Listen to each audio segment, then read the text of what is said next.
साल 1999 में भारतीय सेना ने ऑपरेशन विजय के अंतर्गत कारगिल की ऊंचाइयों पर एक अद्वितीय विजय प्राप्त की थी।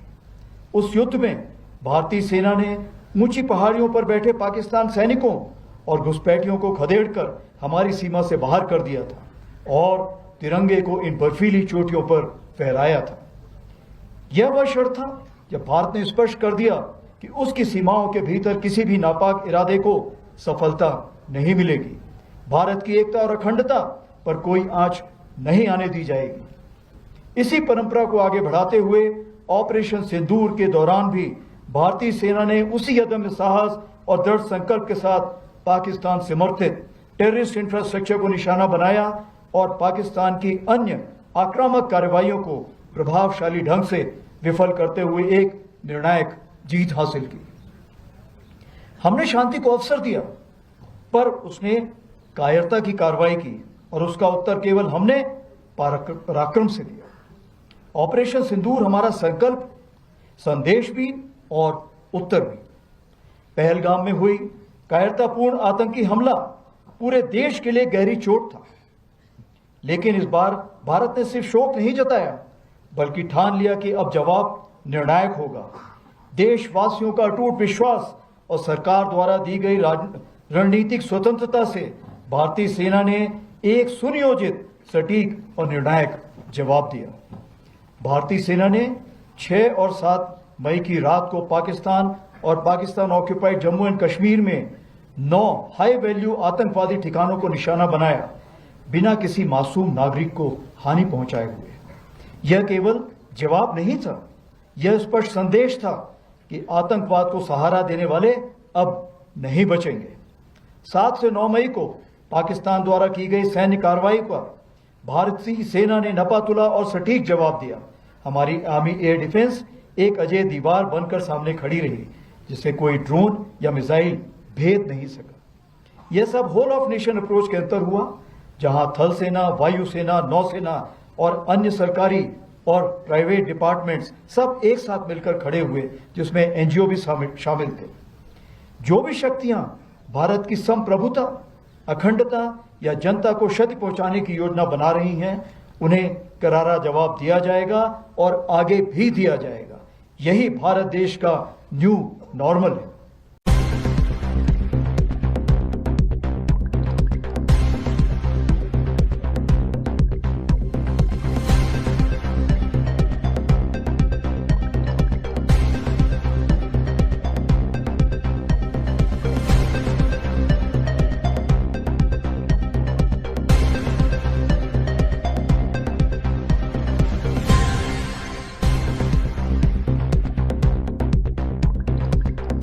लोगों का प्यार बहुत ही ज़्यादा मिल रहा है।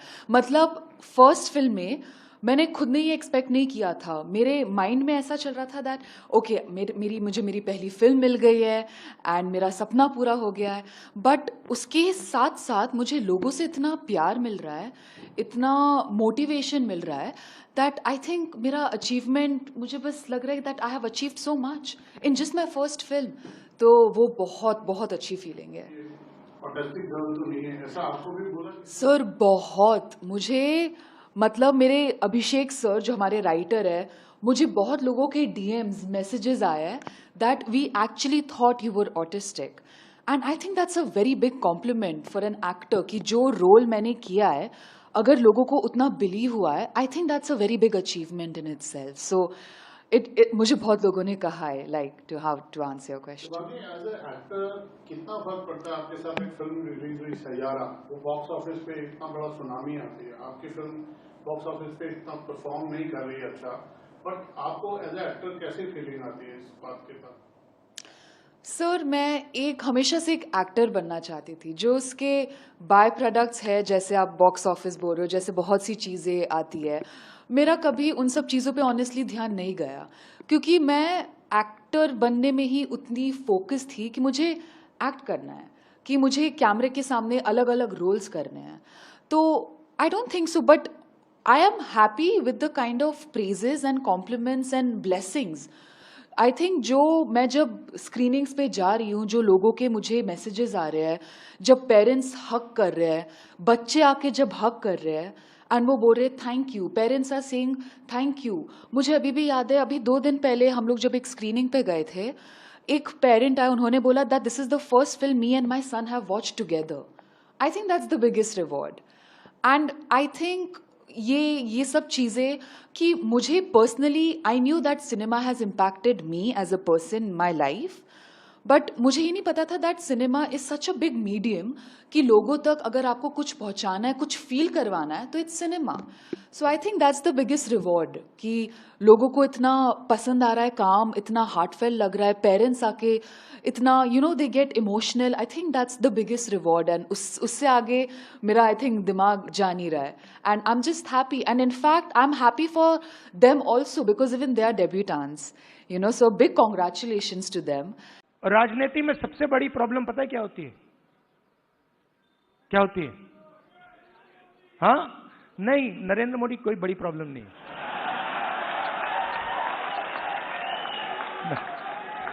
वो नहीं, मैं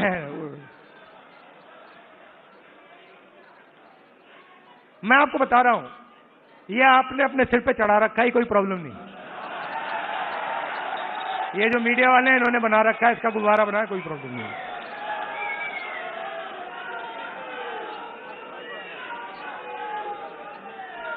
अब पहले तो मैं मिला नहीं था, अब 2-3 बार मैं मिल भी लिया हूं, बात समझ गया हूं मैं, कुछ नहीं उसकी।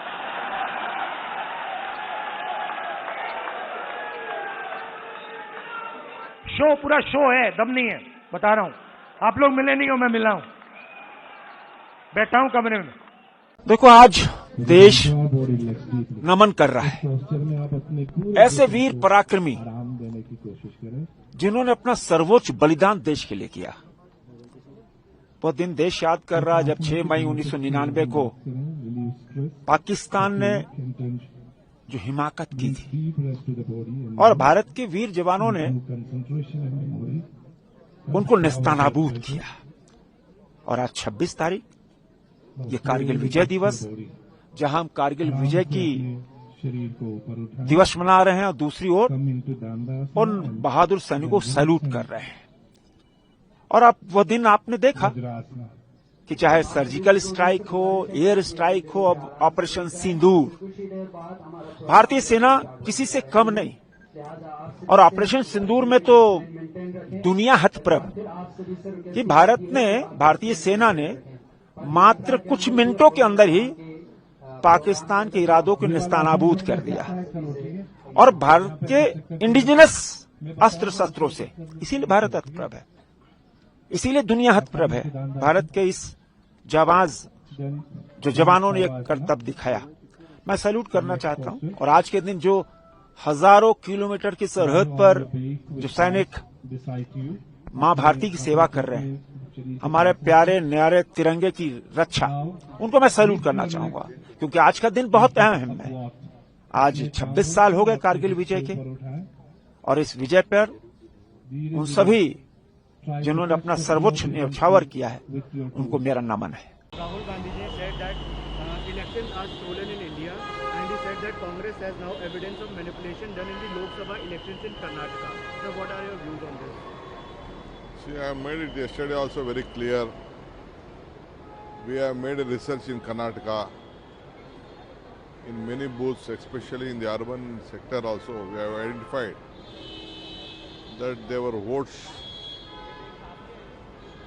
from various places have been shifted there without any proper documentation. All bogus votes have been created. Mr. Mansoor Ali Khan, who is one of our candidates also, has made a very big research. Apart from the KPCC, is our ACC secretary also. So more than 60,000 votes in one assembly segment, which has a proof of evidence. So we will present it before the election commission. Whether they agree or not, it is a different question. We'll have to show to the public. Even in the assembly election also, we had identified this. Our candidate, one Mr. Nagesh also had identified this. So a very big injustice is being given to those assembly segments. and our consciences have been affected out of it. I fully agree with this because being a senior leader of the opposition with proper identification, proper voter list, after the research he has commented, I stand by his statement.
किस तरह का खाना जरूरी है खाएं कि बच्चे से लेकर हर उम्र के लोग जो है वो हेल्दी हो।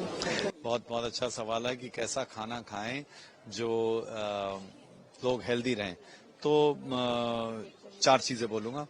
एक तो ये कि खाना जो है वो फ्रेश होना चाहिए, ताजा खाना खाना चाहिए।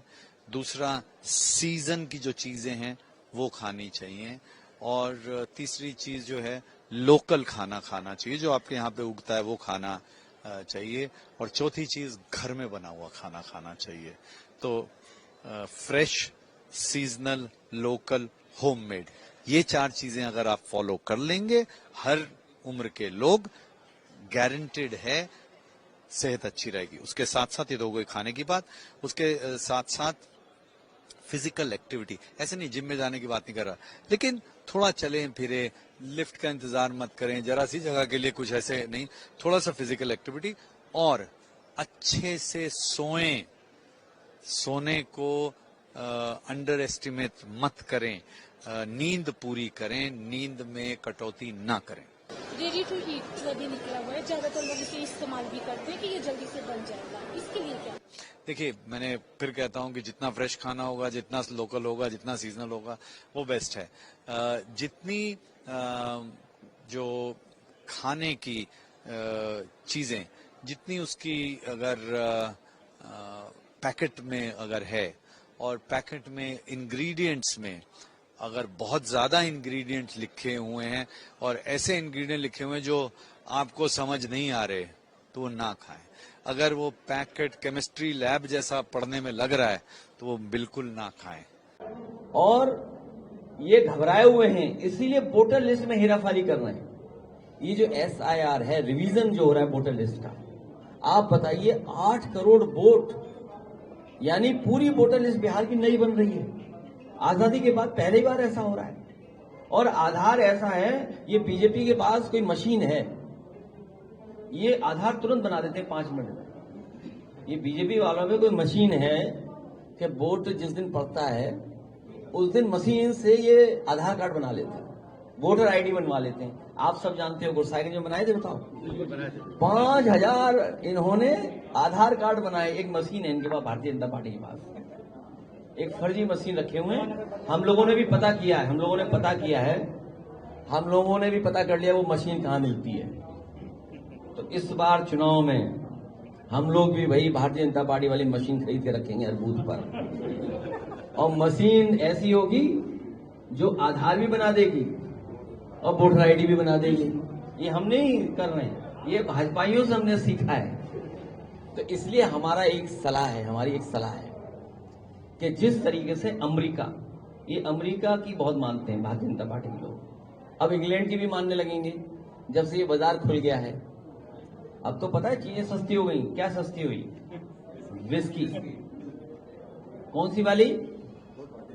हाँ, स्कॉटिश। सबसे दुनिया में अच्छी जो विस्की मानी गई है वो विस्की सस्ती हो गई है। ब्लू लेवल, ब्लैक लेवल और एक और कोई लेवल होता है, सुनने में आया है कि ब्लू लेवल सबसे महंगी होती है।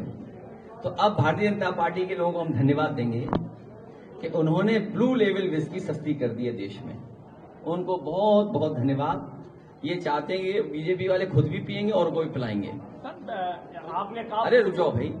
तो ये जो बाजार है, अमेरिका की कहना मानते हैं, ब्रिटेन का कहना मानते हैं, इसलिए हमारा एक सुझाव है कि जिस तरीके से ऐसे कार्ड बनते हैं जो नकली नहीं बनाए जा सकते, जैसे अगर आप मेटल के कार्ड देखेंगे अमेरिका की बड़ी बड़ी बैंकों के जो कार्ड हैं वो आप नहीं बना सकते। ये जो प्लास्टिक का कार्ड है आधार वाला, ये बीजेपी से बना लेते हैं, बीजेपी मशीन है इसकी। तो हम चाहते हैं मेटल का कार्ड बने और ऐसा कार्ड बने आधार गरीबों का कि कोई नकली ना बना सके। Everything is a personal decision, and he would have known why he wanted to do it. And as an individual who has accomplished so much in cricket, he has it within himself to understand and know what he wants, going forward. And again, the pride of performance is always going to be there. He's still going to represent India in the 50 over format, of cricket. And I don't see him changing the hunger and desire, to want to not score runs. He want to come out and perform, and do well. So looking forward to that. And of course, and if we're talking about this tournament, I mean, how hungry you and everybody in the team are, considering the fact that the opponents are also very competitive. For me personally, anytime I step onto a cricket field, is to do my best. If I don't have the desire, then I won't step on the cricket field. So, for me, personal performance and personal pride comes first before anything else, even before who or what I represent. So as I said previously, am I happy with how we have gone so far? We've been hot and cold. The answer is no. Are we willing to do better? The answer is yes. And we're going to continue to try to do that till the end, of the tournament. So, for us, 2 games to go. If we can get 2 wins, we can see, where that can take us. well, I don't want to talk about that. What I do want to say is that Todd is a great attorney, but you ought to be speaking about Larry Summers. You ought to be speaking about some of his friends that are hedge fund guys. They're all over the place. You ought to be speaking about Bill Clinton, who went to the island 28 times. I never went to the island. Do you maintain you did not write a letter for Jeffrey Epstein's birthday? I don't even know what they're talking about. Now, somebody could have written a letter and used my name, but that's happened a lot. All you have to do is take a look at the dossier, the fake dossier. Everything's fake with that administration. Everything's fake with the Democrats. Take a look at what they just found about the dossier. Everything is fake. They're a bunch of sick people. Where did you see the people laying outside? A word on efforts put in by Mohammad Siraj because he was coming hard at you? In terms of his bowling or his chat? Yeah, bowling. No, I mean, look, a lot of respect for how he goes about his cricket. I think he's obviously running hard over four games so far, and he gets fired up, and when he cranks it up as well, you got to stay focused. So I think credit to him the way he's gone about his stuff, but. Yeah, it's for me anyway, and for the batters, it's just about trying to focus on your own game and try and sort of get through that challenge. But no, he's steamed in all series so far, so hopefully we can score a few more of him. But yeah, I'm sure he'll keep running in. I haven't been watching much of the test matches, but I've followed a little bit. The thing is, with the youngsters, I think that they still have that experience, and I know that with India they play a lot of cricket and. They will do well. They have the back end, they have everything, the resources, everything is there for them. So I think when they play Test cricket, they are almost close to being Test level material before they even get there. But Shubman Gill, I think I heard one of the coaches that had worked with him a few years ago said that he will lead India in a couple of years' time, and now he's there. So I'm not surprised at him being captain, and they have a very good young crop now coming up, and I think they're going to be there for a little while. So who knows? You have to wait and see how it goes for them. Rahul ji बहुत देर से समझ पाते हैं। पहले उन्होंने आपातकाल के लिए माफी मांगी, फिर उन्होंने सिख दंगों के लिए माफी मांगी, फिर उन्होंने ओबीसी से माफी मांगी। ओबीसी के लिए किया क्या कांग्रेस ने? कांग्रेस बताए कि मंडल आयोग की रिपोर्ट को ठंडे बस्ते में किसने डाला था। ओबीसी के कल्याण के हर संभव कदम को कुचलने का काम कांग्रेस ने किया, और बाद में माफी मांगते हैं। राफेल के एक मामले में भी माफी मांगी, और अभी जो राहुल गांधी कर रहे हैं उसके लिए 10 साल बाद फिर माफी मांगेंगे। वो ठीक कभी करते ही नहीं है और 10 साल बाद माफी मांगते हैं। ये माफी मांगना ही उनके भाग्य में लिखा हुआ है। बहुत सारे ऐसे लोग होंगे, सैनिक होंगे जो 1971 और 1965 की लड़ाई लड़े होंगे। बहुत सारे हमारे आसपास ऐसे जवान होंगे जिन्होंने इन सभी युद्धों में जिनका बलिदान हुआ होगा, उनकी स्मृतियां आज भी हमारे सामने हैं। और इसीलिए सरकार ने भी तय किया है कि हर जनपद में भी वीर सैनिकों के इसी प्रकार के युद्ध के स्मारक और उनके बलिदान के स्मारक बनने चाहिए, जिससे वर्तमान पीढ़ी एक नई प्रेरणा प्राप्त कर सके। ये सामूहिक रूप से कार्यक्रम आयोजित होने चाहिए, जैसे कार्यक्रम आज लखनऊ में आयोजित हो रहा है। एक ओर सरकार के स्तर पर एक प्रयास, उन्हें अधिक से अधिक सैनिकों के प्रति सम्मान का भाव व्यक्त करते हुए हमारी सरकार ने तय किया है कि अग्निवीर के रूप में जो जवान देश की सेनाओं में अपना योगदान दे रहे हैं, जब वह जवान रिटायर होकर के आएगा, उत्तर प्रदेश पुलिस बल में हम ऐसे जवानों को 20% आरक्षण की व्यवस्था कर रहे हैं। उन सभी जवानों के लिए 20% आरक्षण उत्तर प्रदेश पुलिस बल में हम लोगों के द्वारा उपलब्ध करवाने की कार्रवाई को भी आगे बढ़ाया गया है। आज का दिन हमारी सेना के शौर्य, गौरव और उस विजय का दिन है जिस पर हर भारतीय को गर्व है। 3 महीने तक लंबी जो लड़ाई थी, जो हमारे तत्कालीन प्रधानमंत्री स्वर्गीय अटल बिहारी वाजपेयी जी के नेतृत्व में लड़ी गई, उसमें किस तरह से भारतीय सेना ने पाकिस्तान सेना और पाकिस्तान समर्थित आतंकवाद को कुचलने का जो काम किया था, उसमें आज भी हर भारतवासी जो है अपने आप को प्राउड फील करता है। और हमारा ये मानना है कि कारगिल विजय दिवस एक दिवस नहीं है। सेना के शौर्य को हर दिन हर भारतीय को सलाम करना चाहिए। जिस तरह से चाहे ऑपरेशन सिंदूर हो या बीच में हमने उरी वाला एपिसोड भी देखा, माननीय प्रधानमंत्री जी के नेतृत्व में भी लगातार आतंकवाद को जड़ से समाप्त करने का काम किया जा रहा है। आज के दिन सभी वीर सैनिकों को हम नमन करते हैं, उनकी शहादत को सलाम करते हैं और इस विजय दिवस की मैं फिर से एक बार सबको शुभकामनाएं देता हूँ। देखिए, अब हमें नहीं लगता कि इस मूवी को किसी भी तरह रोका जाएगा, क्योंकि ये मूवी ऑलरेडी बहुत सारे स्टेज हिल चुकी है।